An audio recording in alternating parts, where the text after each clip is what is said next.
अब जो पहला चैप्टर है हमारा, ज़बान की नोयत और उसका तारीख़ी इर्तिक़ाई अमल।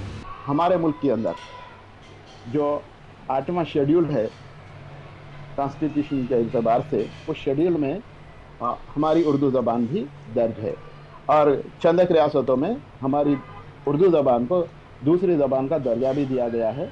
और एक बात भी यह है कि उर्दू ज़बान ही मुमकिन था कि हमारे मुल्क की कौमी ज़बान होती, यानी पहली ज़बान, अव्वल ज़बान का दर्जा हासिल होता सारे मुल्क में।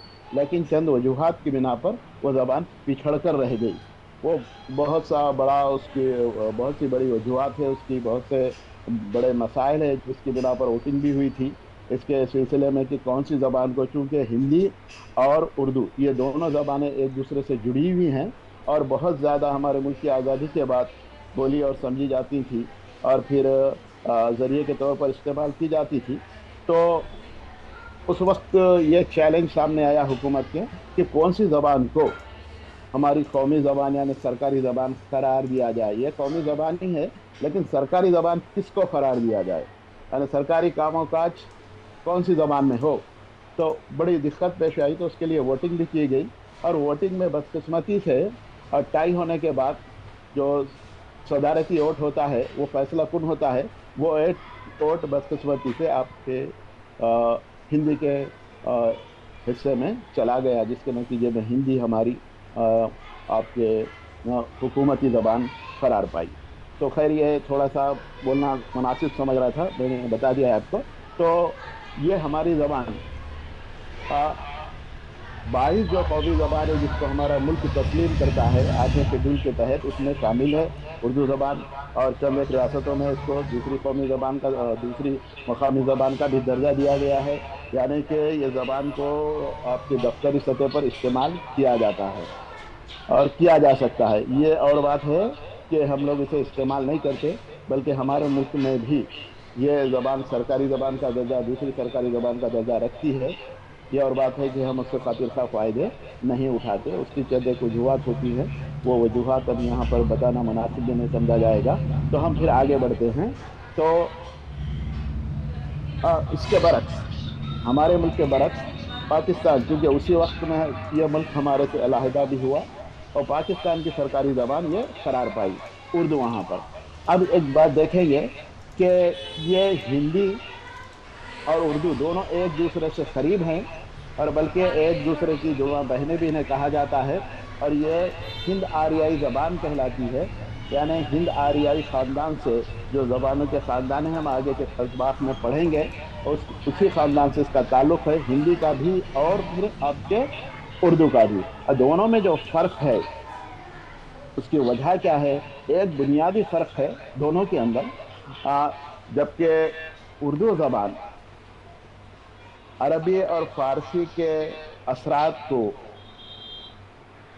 उस असरात के तहत, अरबी और फ़ारसी के असरात के तहत ये उर्दू ज़बान एक मुसलमानों की ज़बान कहलाई। उर्दू और फ़ारसी के असरात हुए इसके वक्त। उसके बरक्स हिंदी का क्या हुआ कि वो हिंद आरियाई ज़बान, वो भी दोनों का भी वजूद हिंद आरियाई ज़बान से है, लेकिन चूँकि जो ज़बान हिंदी थी वो हिंदी बरसग़ीर हिंद में पैदा हुई और उर्दू भी यहीं पैदा हुई और इसकी तरक्की होती गई। और हिंदी में चूँकि जो असरात, हिंदी जो असरात ली है वो यहाँ की संस्कृत ज़बान से, जबकि संस्कृत ज़बान से ही उर्दू ज़बान भी निकलती है, हिंद आरियाई ज़बान उसे कहते हैं। तो ये भी उसी से पैदा हुई, लेकिन रस्मुल ख़त की बुनियाद पर ये दोनों जुदा हो गए। और दोनों की असास अगर हम देखें, दोनों की बुनियादें अगर देखें, फ़वाइद के एतबार से, ये नोट कर लें आप, फ़वाइद के एतबार से और सौती एतबार से, यानी अल्फाज की आवाज़ों के एतबार से या हरूफों की आवाज़ों के एतबार से दोनों ज़बानें बिल्कुल करीब करीब हैं। दोनों ज़बानें, ये नोट कर लेना है आपको, फ़वाइद और सौती एतबार से दोनों ज़बानें एक है, ये बिल्कुल करीब करीब है। और अगर हम उसको यूँ समझे, हम बोलचाल में देखते हैं कि बहुत से लोग गैर मुस्लिम बरदरान वतन हमारे जब हिंदी में बात करते हैं एक्चुअली वो, लेकिन यूँ लगता है कि वो उर्दू कह रहे हैं। चंद एक अल्फाज हम देख के समझते हैं कि ये तो हिंदी कह रहा है, लेकिन उसके ज़्यादा से ज़्यादा जो अल्फाज उसके इजहार ख्याल में इस्तेमाल होते हैं वो तकरीबन उर्दू के होते हैं। मतलब ये कि दोनों एक जैसे हैं। तो सिर्फ हमको उस वक्त महसूस होता है कि ये शख्स जो फला शख्स हम जिससे बातचीत जो खालिस अब हिंदी में है अगर वो इस्तेमाल हो जाए, वरना नहीं तो हमें गुमान होता है कि ये तो उर्दू कह रहा है, इतने करीब से है। तो मतलब ये है कि इतने करीब से है, बिल्कुल करीब है। ऐसा महसूस होता है कि दोनों जबानें बिल्कुल एक हैं, इसीलिए तो इन्हें जुड़वा बहन का भी नाम दिया गया है। अगर फिर अब उसके बाद हम जब आगे बढ़ें, एक पॉइंट आपको नोट करना यह था, सूती और खवायद, सौती यानी आवाज़ों और खवायदी एक सतह पर दोनों जबानें एक जैसी मालूम होती हैं, एक मालूम होती हैं। फिर लघवी सतह पर देखेंगे, लघवी बोल तो डिक्शनरी के एतबार से हम इनको देखेंगे, तो इन लोगों ने दोनों जबानों ने मुख्तलिफ जराए से अपने अल्फाज के ज़ख़ीरे को इजाफा किया है, अल्फाज के ज़ख़ीरे में इजाफा किया है और अल्फाज को अपने अंदर मुस्तार लिया है, यानी अपने अंदर जज्ब कर लिया है। वो ज़राए हैं उर्दू, उर्दू क्या किए अरबी और फारसी से ली, और हिंदी क्या की संस्कृत ज़बान से अपने अंदर उसके अल्फाज को समो लिया है। और दोनों का इस्तेमाल करने का तरीक़ा रिवाज बिल्कुल एक तरह का है, और दोनों की शनाख्त एक जैसी अब अलहदा कैसे हुई और अलहदा कैसे बनी, उस वक्त बनी जबकि ये दोनों का रस्मुल ख़त बिल्कुल अलग अलग हो गया। क्या है रस्मुल ख़त? यानी लिखने का जो स्टाइल होता है, किस तरह से तहरीर किया जाता है, उसको रस्मुल ख़त कहते हैं।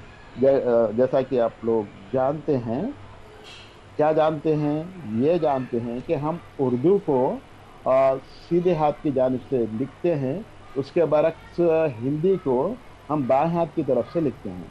और फिर क्योंकि पहले यह बात बताई गई थी, उर्दू ने क्या किया था, अरबी और फारसी को मुस्तार लिया था, इसलिए अरबी और फारसी के हरूफ भी उसने अपने उर्दू ज़बान ने अपने अंदर समो लिए। अब जबकि इसके बरक्स हिंदी का जो लिखने का तरीका है वो आपके लेफ्ट साइड से जाता है, लेफ्ट टू राइट होते हुए जाता है, और उसके जो हरूफ है वो हरूफ भी हमसे मुख्तलिफ हैं। अब यहाँ पर ये दोनों की शनाख्त बिल्कुल बदल जाती है। किस एतबार से बदलती है? रस्मुल ख़त के एतबार से बदलती है। जो रस्मुल ख़त उर्दू ने अपनाया वो है अरबी और फारसी का, जबकि जो रस्मुल ख़त हिंदी ने अपनाया है वो है देवनागरी का। अब ये दोनों चीज़ों को नोट करना है। अब फिर चूंकि यह एक हिंद आरियाई ज़बान है और जो रस्मुल ख़त उर्दू ने अपनाया वो अरबी और फारसी का है, यानी अरबी जिस तरह लिखी जाती है, फारसी जिस तरह लिखी जाती है, उसी तरह से लिखी जाती है। और एक बात ये कि यहाँ पर हिंद आरियाई ज़बानें, कि दोनों भी हिंद आरियाई ज़बान है, ये बात जहन में रखते हुए आगे बढ़े आप, उर्दू भी और हिंदी भी। और मकामी ज़बान यानी मकामी ज़बान के तकाज़ों को पूरा करने के लिए मकामी तौर पर कोई भी ज़बान अपने मकामी तौर पर जो भी अल्फाज हैं उसका इजाफा या उसमें तरमीम कर सकती है। तो एक आम अंदाजे के मुताबिक उर्दू और हिंदी बोलने वालों को अगर हम मिलाकर देखें, यानी उर्दू कहने वाले और हिंदी कहने वाले अगर देखें, तो ये दुनिया की, ये नोट कर लिया, तीसरी, दुनिया में तीसरी, यानी मतलब ये है कि ये ज़बान बोलने और समझने वाले दुनिया में तीसरे नंबर पर हैं लिसानी आबादी के एतबार से। लिसानी ज़बान की सतह पर अपन आबादी का अगर के शुमार करें तो ये उर्दू और हिंदी बोलने वाले तीसरे नंबर पर आते हैं, यानी इतनी बड़ी आबादी दुनिया की उर्दू और हिंदी बोलती और समझती है। अब हम हमारे मुल्क में उर्दू बोलने वालों की तादाद का अंदाज़ा करें, ये मेरे पास जो आदाद शुमार है वो 1991 मरदूम शुमारी के है, उसके बाद के नहीं है। वैसे 2001 में हुआ, फिर 2021 में भी मरदूम शुमारी। तो इस एतबार से अगर हम देखें तो पहले 1991 के एतबार से 4 करोड़ 40 लाख लोग ये उर्दू के जानने वाले थे। अब अगर हम शुमार कर लें तो और एक 7 करोड़ का इजाफा ही हो सकता है, उससे कम तो नहीं होता।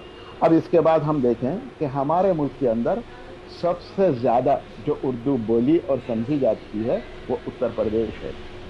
हमारी जो रियासतें हैं, तकरीबन 29 रियासतें हमारे मुल्क की हैं।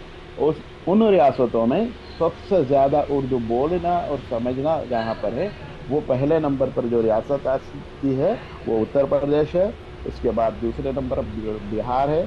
तीसरे नंबर पर आंध्र प्रदेश, यानी मौजूदा तेलंगाना और आंध्रा दोनों मिलाकर हैं ये तीसरे नंबर पर। और महाराष्ट्र चौथा और कर्नाटक पांचवें नंबर पर आता है। और वैसे भी हर रियासत के अंदर उर्दू जबान बोली और समझी समझी जाती है। अब इन रियासतों में जो उर्दू बोलने वालों की तादाद है तकरीबन 85% है इन रियासतों में।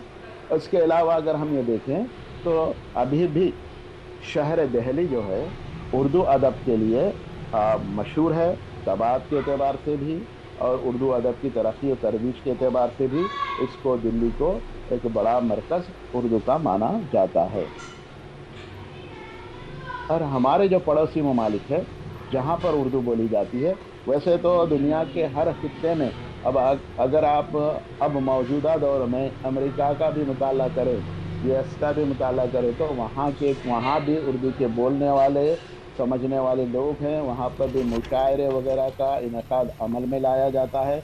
उर्दू के मुकाबले भी वहाँ पर मुनक्किद किए जाते हैं। यूरोप फिर अगर हम यहाँ यूरोपीय ममालिक में देखें तो आप इंग्लैंड में भी ये काम होता है। तो हर जगह पर दुनिया के हर मुल्क के अंदर उर्दू बोली और समझी जाती है। लेकिन चंद एक ममालिक जो हमारे पड़ोसी हैं इसमें तो और ज़्यादा उर्दू बोलने वाले हैं, जैसे अफ़गानिस्तान है, बांग्लादेश है, नेपाल है, पाकिस्तान है। इसमें बहुत ज़्यादा ये उर्दू बोली जाती है। उसके अलावा भी खलीजी ममालिक में जो खलीज से मुताल्लिक़ जैसे सऊदी अरब है, उसके अलावा बहरीन है, एमिरेट्स है, बहुत से कुवैत है, ये बहुत से छोटे छोटे ममालिक है, इनमें भी ये ज़बान बोली जाती है। और इसके अलावा मशरिक़ वस्ता में भी ये ज़बान बोली जाती है। और जनूबी एशिया के जो महाजिरी मुसलमानों की ये तहजीबी ज़बान, महाजिरी जो है वो हिजरत करके अपने मुल्क को छोड़कर दूसरे मुल्क में जाने वालों को महाजिर कहा जाता है। तो महाजरी जो मुसलमानों की तहजीब है वो एक राबते के तौर पर उर्दू ज़बान को ही वो अपनाते हैं। और इसको एक दर्जा ये दिया गया, ये नोट कर लेना है आपको, वो है लिंगुआ फ्रैंका। इंग्लिश लफ्ज़ है ये लिंगुआ फ्रैंका। इसका मतलब ये होता है कि लिंगुआ फ्रैंका कहते किसे हैं? लिंगुआ फ्रैंका का मतलब ये है कि मकामी सतह पर जब ज़बान बोली जाती है तो मकामी सतह पर वो ज़बान वहाँ के अल्फाज को अपने अंदर समो ले तो उसको लिंगुआ फ्रैंका कहा जाता है। हर ज़बान की ये फितरत होती है और लिंगुआ फ्रैंका बन जाती है। अब उसके बाद हम आगे बढ़ेंगे, तारीख़ी एतबार से देखें तो उर्दू की इब्तिदा कब होती है, तो और इसके अलावा हम दूसरे चैप्टर्स में इसका गहराई से भी मुताला करेंगे। या सरसरी तौर पर यह बता दिया जा रहा है आपको कि अगर तारीख़ी एतबार से देखें तो उर्दू की इब्तिदा जो कहा जाता है कि वो 12वीं सदी के बाद मुसलमान जब 12वीं सदी में आए तो उनकी आमद से उर्दू ज़बान की इब्तिदा होती है। ये एक नज़रिया है, ये नज़रिए को हम बाद में पढ़ेंगे। यानी यह ज़बान शुमाल में मगरबी हिंदुस्तान के इलाक़ाई जो इलाक़ा है मगरबी हिंदुस्तान का, शुमाल के मगरब, यानी नक्शे को आप देखें तो आपके सामने नक्शा है, तो ऊपरी हिस्सा और वो मगरबी सिंध में, तो वहाँ का इलाक़ा जो अभ्रनिश,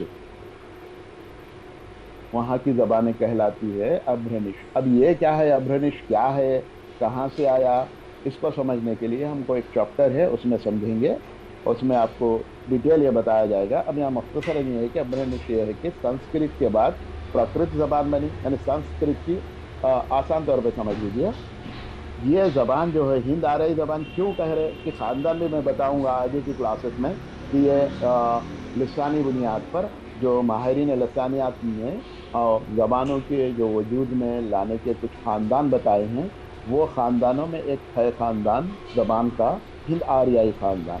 हिंद आर्याई ख़ानदान की एक ज़बान है संस्कृत। संस्कृत की बिगड़ी हुई शक्ल है प्राकृत, प्राकृत की बिगड़ी हुई शक्ल है अभ्रनिश, अभ्रनिश से बहुत सी ज़बानें निकली हैं। तो ये डिटेल में हम और आगे मुताला करेंगे। तो ये अभ्रनिश से निकली हुई ज़बान है ये, यहाँ तक ये समझ लें, इससे उभरी है ये। और ये अभी मैं बताया था आपको कि कहाँ पर है ये, शुमाली हिंद में, मगरबी इलाके में इस ज़बान का वजूद हुआ। यानी दिल्ली और उसके अतराफ व अतनाफ, मालवा का खित्ता है, वो मालवा के खित्ते के अतराफ व अतनाफ में ये ज़बान हेलो वजूद हेलो में आई, ये हेलो, कहा जाता है। स्वागतम। बहुत और फिर और मौलिक माहिरीन सलाम। लिसानियात और जो नज़रियात पेश करने वाले हैं और ज़बान के मुताल्लिक़ उनके और भी हेलो नज़रियात हैं। दक्कन हेलो में भी हेलो। इसकी इब्तिदा हुई ये भी कहा जाता है। और फिर इसकी जाए पैदाइश क्या है उसके मुताल्लिक़ भी हम मुताला करेंगे, वो आगे की बात है। चूँकि अब दरमियान में जब ये और बात आ बेबी तेरी जाती तो छुट्टी है कभी? आपको समझाने के लिए कहा जा रहा है। और इसके सबसे पहले बड़े अजीम शायर जो हैं वो निखत। फारसी दाम भी थे, अरबी उर्दू को भी उन्होंने अपनाया। वो है अमीर खुसरो, अवामी शायर गुजरे हैं ये, अमीर खुसरो हैं।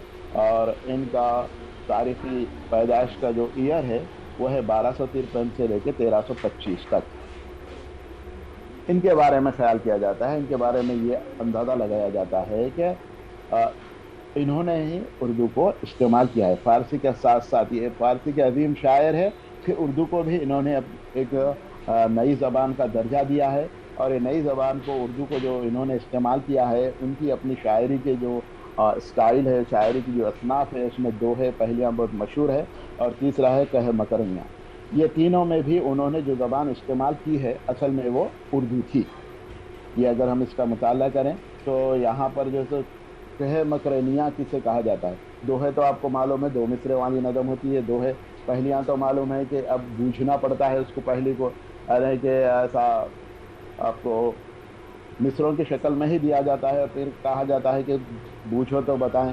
ये कही जाती है पहलियाँ, यानी कि उसके जवाब एक होता है लेकिन दिमाग हमारा दूसरी तरफ जाता है ऐसा। और कहे मकरानिया का भी इसी तरह से है ना, कहे कर मुकरना। कहे मकरानिया क्या है, ये भी एक स्टाइल है शायरी का, एक तरीक़ेकार है और एक सन्फ है। कहे मकरानिया इसका मतलब है कि कहे कर मुकर जाना। तो अब यहाँ पर एक मिसाल आपको मैं देना चाहूँगा, ये अगर नोट करते तो आप नोट कर लें कि कहे मकरानी की एक मिसाल। हाँ, देखिए अब उन जो शायर अमीर खुसरो ने कहे मकरानी कही थी और उसमें कितनी उर्दू है और कैसी उर्दू है वो भी आपको समझ में आएगा। तो ये आप नोट भी कर लीजिए एक, वो आए तक शादी होए, वो आए तब शादी होए, उस बिन दूजा और न कोए। लिख लिए होंगे शायद आप, वो आए तब शादी होए, उस बिन दूजा और न कोए। मीठी लागें वाक़े बोल ऐ सखी, मीठी लागें वाक़े बोल। अब ये जवाब देने वाली जो है वो कह रही है ऐ सखी साजन। क्या कह रही है वो, साजन कह रही है। अब फिर जो ये कहे मकरानी कही है, असल में इसका जवाब ये है कि ना सखी ढोल। क्या है ये, ढोल है। खाना पक गया इसके। अब यहाँ पर बाप तेरी जो क्लास का। ख्याल जा रहा था वो ख्याल किस तरफ जा रहा था, यानी कि अगर इसको सवाल जो अगर छोड़ दिया जाए, क्या है ये बोल बोल के अगर जो यहाँ पर एक विसरे के तौर पर आया है उसको छोड़ दिया जाए तो ये आपके दो लाइन, वो आए तब शादी होए, इस भी दूजा और न कोई, यहाँ तक छोड़ देके पूछा जाए तो ये पहली कहलाएगी। लेकिन उसके बरक्स से मीठे लाजो वाक़े बोल, अगर ये कहा जाए तो ये कहे बकरानी कहलाएगी। अब यहाँ तक हम पहले समझ सकते हैं उसको। तो अब यहाँ पर पहले बूझे तो जहन में ये आता कि ख्याल कि ये तो साजन यानी जिससे शादी होना है वो आया तो शादी होगी, ऐसा नहीं, बल्कि यहाँ पर मकसद क्या है कि ये वो नहीं है बल्कि ढोल है, यहाँ ये कहा जा रहा। तो बात शायद आपके समझ में आई होगी, ठीक है।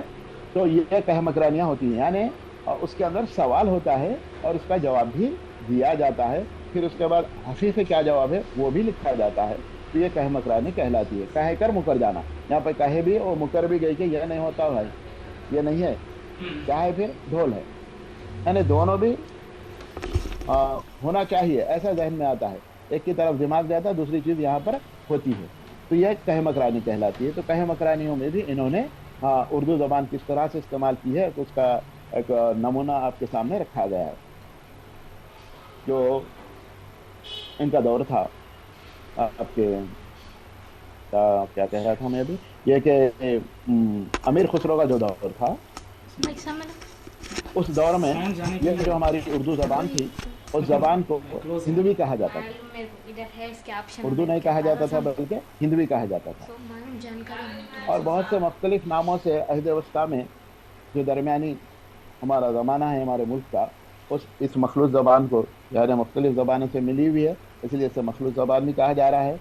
तो मुख्तलिफ नामों से जाना गया, और ये मुख्तलिफ नाम कैसे आए, क्यों क्यों हुए, कहाँ कहाँ हुए, इसका हम मुताला फिर और एक चैप्टर में करते हैं। जैसा कि हिंदवी कहा गया, इसको ज़बान हिंद कहा गया, हिंदी ज़बान कहा गया, दहली ज़बान कहा गया, रेख्ता कहा गया, गजरी कहा गया, दखनी कहा गया इसको, और ज़बान उर्दू मौला कहा गया, और फिर ज़बान उर्दू कहा गया, आखिरी में उर्दू। तो ये मुख्तलिफ नाम है, नहीं है कि मुख्तलिफ आके औकात दरवाजा में नहीं इसे खोलेगा। कहे गए, मुख्तलिफ लोगों ने इसको ये नाम दिए हैं।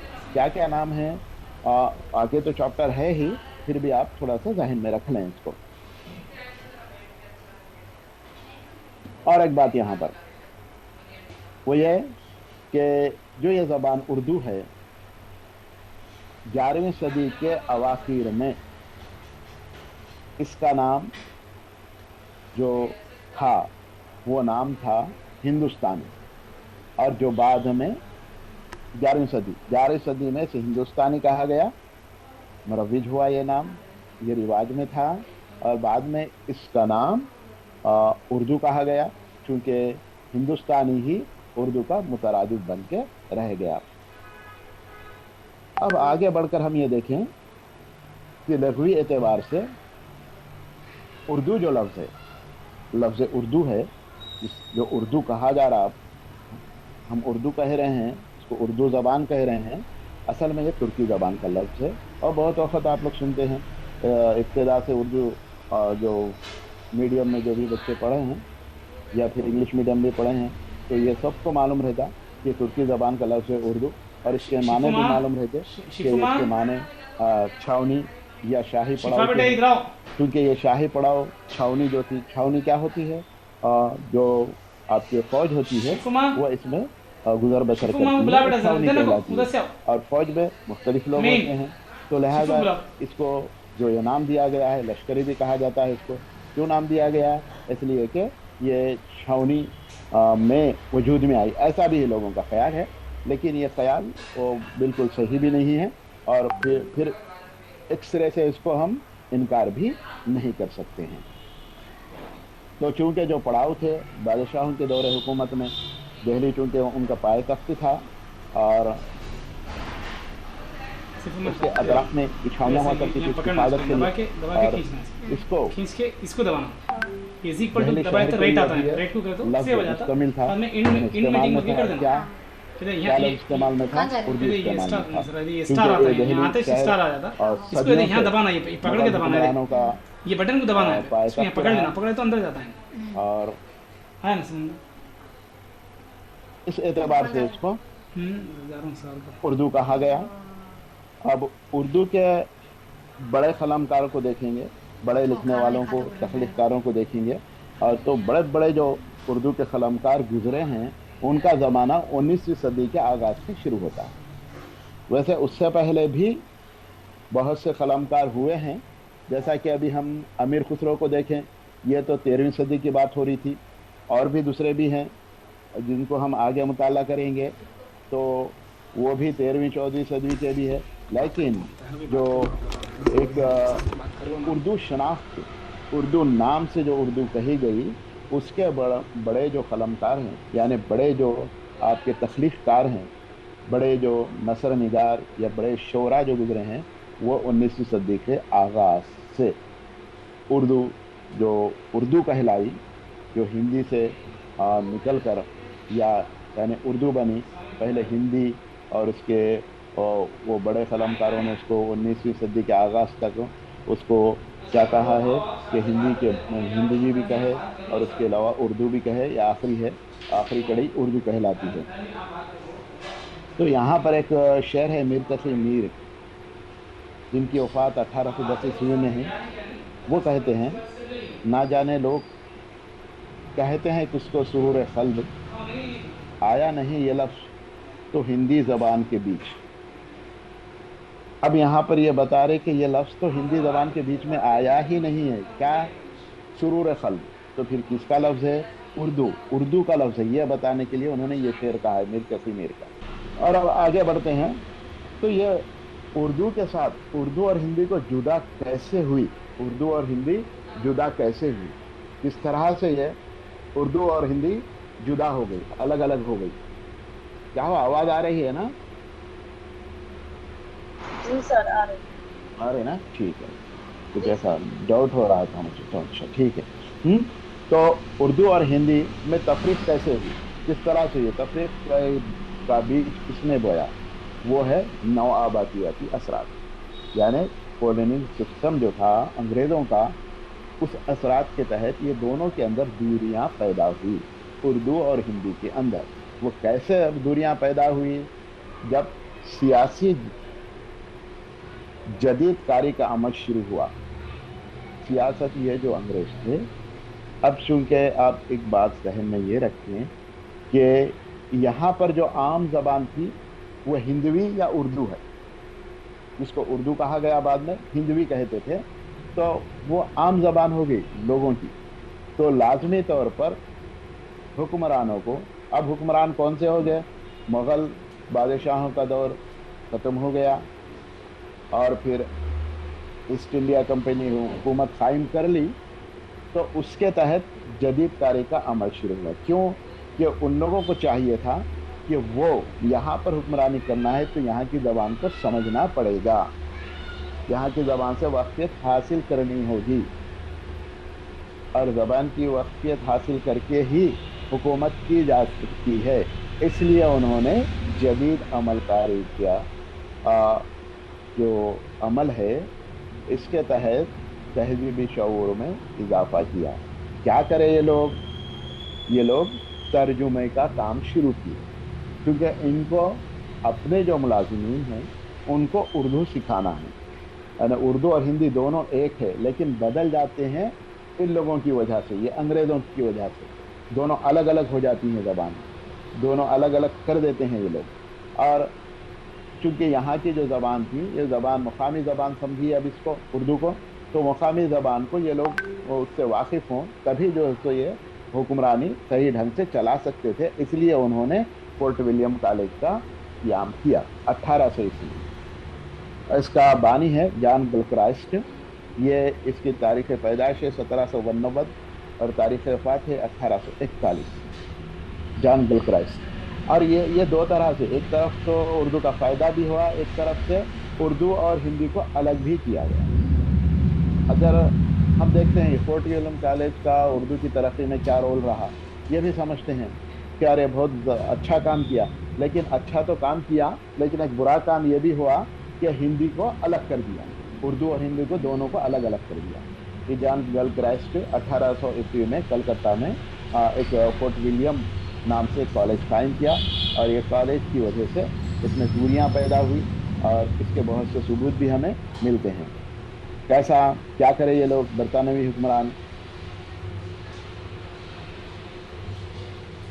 पहले यह करें कि हिंदी की जो ज़बान है, अब ये दो ज़बानें थी, हिंदी यानी हिंदी एक तरफ बोली जा रही थी, उर्दू जिसको उर्दू कह रहे हैं हम, वो दोनों करीब थे। तो इनको अपने तहजीबी विरसे और समाजी दर्जात से मुंसलिक करें, इनका तहजीबी ताल्लुक़ किधर है, जोड़ दिए। क्या करें? हिंदी को हिंदुओं से जोड़ दिया और मुसलमानों को उर्दू से जोड़ दिए। यूँ समझिए, बिल्कुल आसान। क्या तुम्हारी तहजीब इसमें है, तुम्हारी तहजीब इसमें है। इसका नतीजा यह निकला कि दोनों ज़बानें बिल्कुल जुदा हो गई। मगर एक बात पॉजिटिव हुई है फोर्ट विलियम कॉलेज की, यह भी है कि यहाँ पर अदबी नसर निगारी के अरबी के फ़ारसी का जो कलाम था, या फिर अरबी का जो कलाम था, या अरबी की जो मसनवियाँ थी, उसका ट्रांसलेशन होता गया। फिर यहाँ पर खुद से कुछ उर्दू की तरक्की और तरवीज के काम भी किए गए फोर्ट विलियम कॉलेज में। डिक्शनरियाँ यहाँ पर बनाई गई। ये तमाम काम होते रहे, ये फ़ायदे की चीज़ रही। लेकिन एक जो सबसे बड़ा नुकसान जो आज भी हमें दिखाई देता है वो ये कि मुसलमानों से उर्दू ज़बान को जोड़ दिया गया। اور وہ آج بھی وہی کہا جا رہا ہے کہ یہ مسلمانوں کی زبان ہے. حقیقی طور پر یہ مسلمانوں کی زبان قطعی نہیں ہے. مسلمانوں کی زبان جو تھی، جو اپنے ساتھ لائے تھے وہاں کے لوگ، یعنی عرب سے جو بھی آئے تھے اور پھر وسط ایشیا سے جو بھی آئے تھے، انہوں نے اپنے ساتھ جو زبان لائی تھی وہ فارسی یا تو عربی تھی، لیکن اردو قطعی نہیں تھی. اردو کا وجود ہی نہیں تھا. اردو یہاں پر ہی وجود میں آئی، مگر اس کو مسلمانوں سے جوڑ دیا گیا، ایک اور مذہب سے جوڑ دیا گیا. اس کی وجہ سے یہ آج بھی تنزلی کا شکار ہوتی جا رہی ہے. یہی وجہ ہے. اور یہاں پر وہ کام کرنے والوں میں انگریز ہیں. ایک طرف ہم کو یہ دکھتا ہے کہ انگریزوں نے بہت ہماری اردو کے لیے کام کیا ہے، دوسری طرف جو یہ کیا ہے کہ وہ اردو اور ہندی کو دونوں کو علیحدہ کر دیا ہے. یہ ایک نگیٹو پہلو ہے اس کا. تو یہاں پر جو کام ہوا ہے اردو کا وہ یہ کہ میر امن نے باغ و بہار لکھی یہاں پر، ایک نثر کا بہت اچھا نمونہ. ایک طرف اردو میں نثر کے طور پر ایک نمونہ پیش ہوا، اور میر امن کی باغ و بہار یہ 1800 سے 1802 کے درمیان مکمل ہوئی. نثری نمونے ہم کو ملتے ہیں. اور حیدر بخش حیدری کی آرائش محفل، ایک طرف یہ اردو کے ساتھ ہوا یہ کام. یہ اردو کے نثر کے نمونے ہیں، بہترین نمونے ہیں اس دور کے. تو دوسری طرف کیا ہوا ہے؟ دوسری طرف ہندی میں ہوا ہے للو لال کا پریم ساگر اور سعدل مشرا کا نائسکو پکھیان.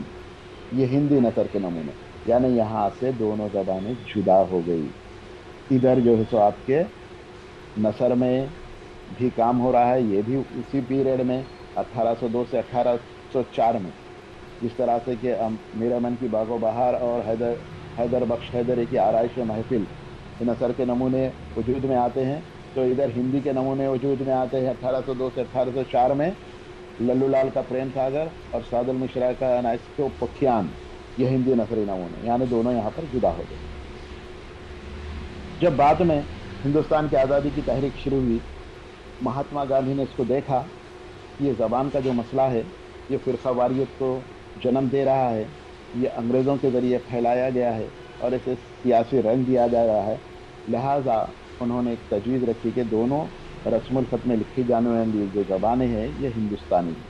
انہوں نے یہ کہا کہ یہ جو دونوں رسم الخط میں لکھی جا رہی ضرور، لیکن اصل میں یہ ہندوستانی زبان ہے. یعنی ہندو اور مسلمانوں کو جوڑنے کے لیے انہوں نے یہ بات کہی تھی، اور دونوں کو مشترکہ طور پر قومی زبان بنانے کی انہوں نے حمایت بھی کی گاندھی جی نے. مگر کیا ہوا کہ گاندھی جی کی جو بات تھی وہ بات مانی نہیں گئی.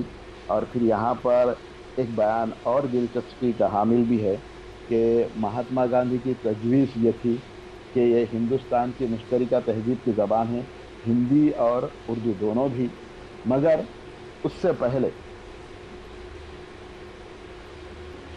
ایک راجہ شیو پرساد تھا جو 1857 میں، جبکہ گاندھی کا دور 1920 میں شروع ہوتا، 1857 میں ہی کہا تھا راجہ شیو پرساد.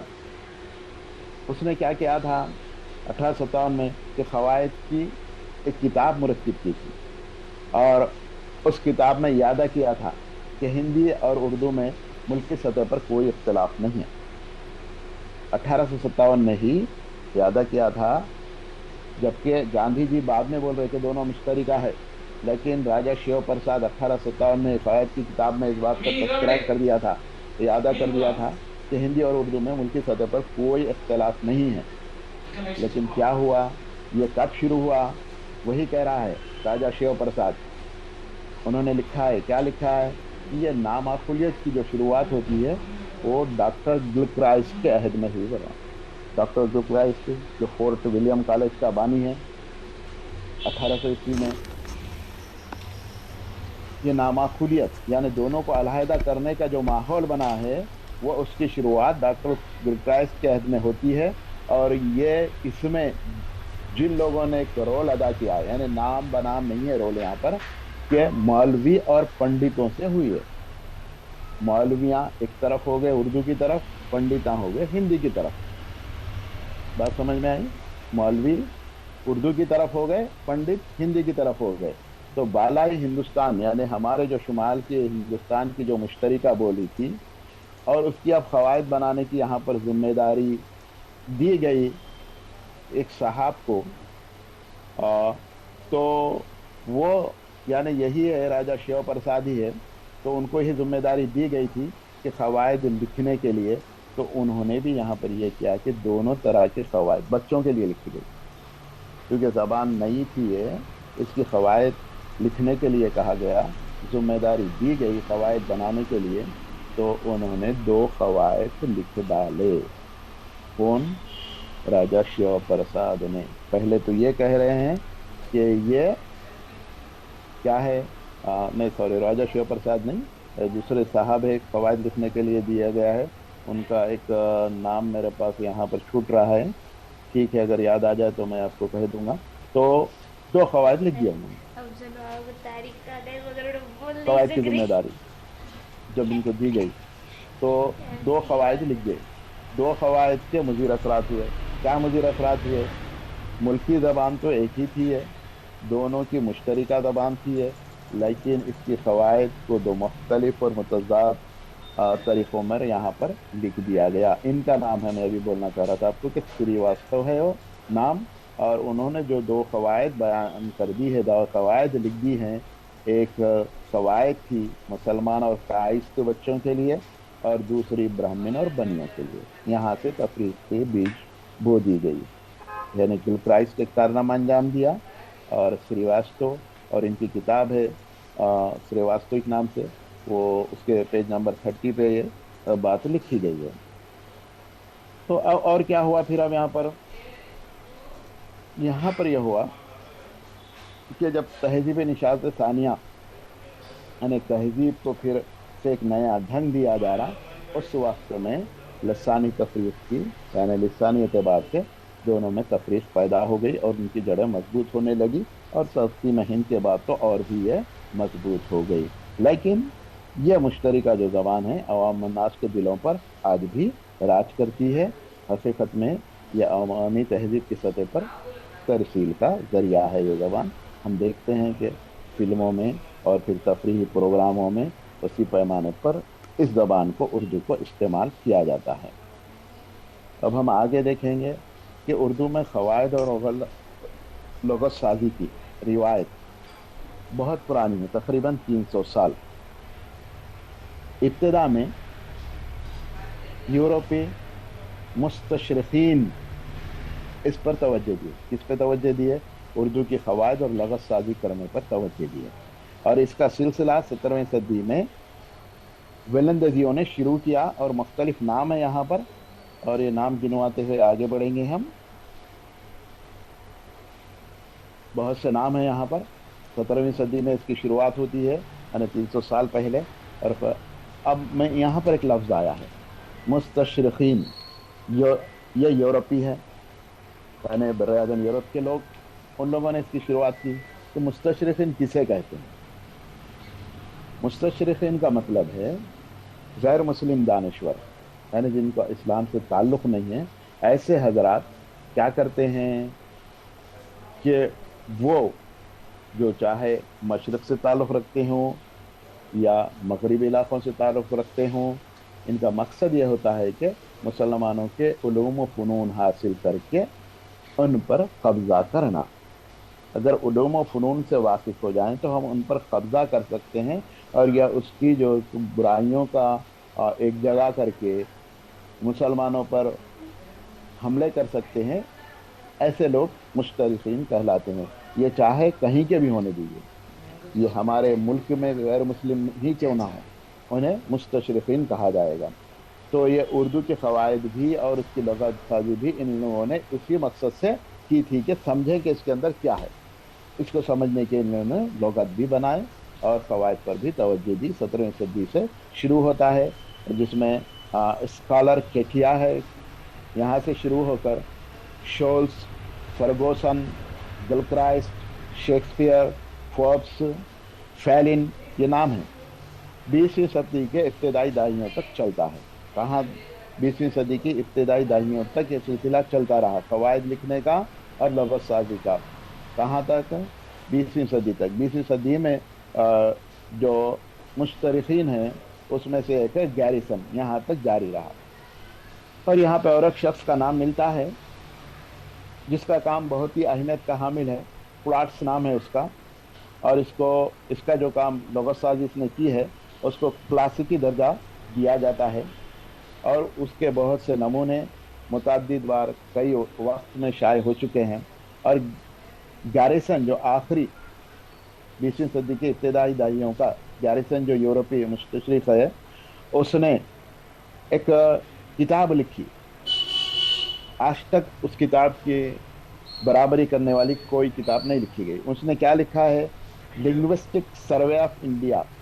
जो किताब लिखा वो लिंग्विस्टिक सर्वे ऑफ इंडिया, यानी इंडिया में जो ज़बानें बोली जाती हैं उसका सर्वे करके वो ऐसी किताब लिखा है कि यहाँ पर कौन सी ज़बानें बोली जाती हैं, क्या क्या हैं, लिंग्विस्टिक सर्वे ऑफ इंडिया के नाम से। इसका कोई मुतबादिल आज तक नहीं है, मगर यह एक तारीख़ी हैसियत होकर रह गई है। अब मकामी सतह पर देखें तो ये तो मुश्तरकिन थे, मकामी सतह पर देखें तो जो लुग़त साज़ी के काम किए हैं उसमें है सैयद अहमद दहलवी, उनकी है लुग़त फ़रहंग आतिफिया। इनकी तारीख़ पैदाइश 1895 से 1905 तक का दौर है इनका। CM नईम है, तेज भाटिया है, हेलमेट नेस्टल है, इनके भी काम हैं। जो ये लोग भी जदीद उर्दू को, यानी उर्दू के जदीद रुझानात के जदीद स्कॉलर्स हैं, उन्होंने उर्दू में काम किया है। और इसी तरह से रुत लैला स्टेमेंट है, इन्होंने गोपी चंद नारंग के साथ मिलकर, ये दोनों रुत लैला स्टेमेंट और गोपी चंद नारंग के ताउन से, गोपी चंद नारंग की मदद से, ये लिख लीजिए आप, ये किताब का नाम भी लिख लीजिए। इन्होंने गोपी चंद नारंग की मदद से, जो मशहूर उर्दूदां, माहिर उर्दूदां, और इनकी भी एक तारीख़ उर्दू अदब है, बहुत अच्छी किताब है उर्दू के मुताल्लिक़ गोपी चंद नारंग की। तो उनकी मदद से ये जो रुत लैला स्टेमेंट है उसने एक किताब शाये की, और ये हवाला जाती किताब और क़वाइद का दर्जा इसे दिया जाता है। वो है किताब का नाम एन एसेंशियल ग्रामर, ये 1999 में शाये की गई। ये उर्दू की पहली जामे और हवाला जाती, हवाले देते हैं कि लफ्ज़ कहाँ से आया, कैसे राइज हुआ, हाँ, और फिर ये किस तरह से कहा गया, और फिर ये क़वाइद के एतबार से ये लफ्ज़ क्या कहलाता है, ये पूरी तफसील के साथ इस किताब में है, एन एसेंशियल ग्रामर। ये गोपी चंद नारंग के ताउन से रुत लैला ने इसको शाये किया है।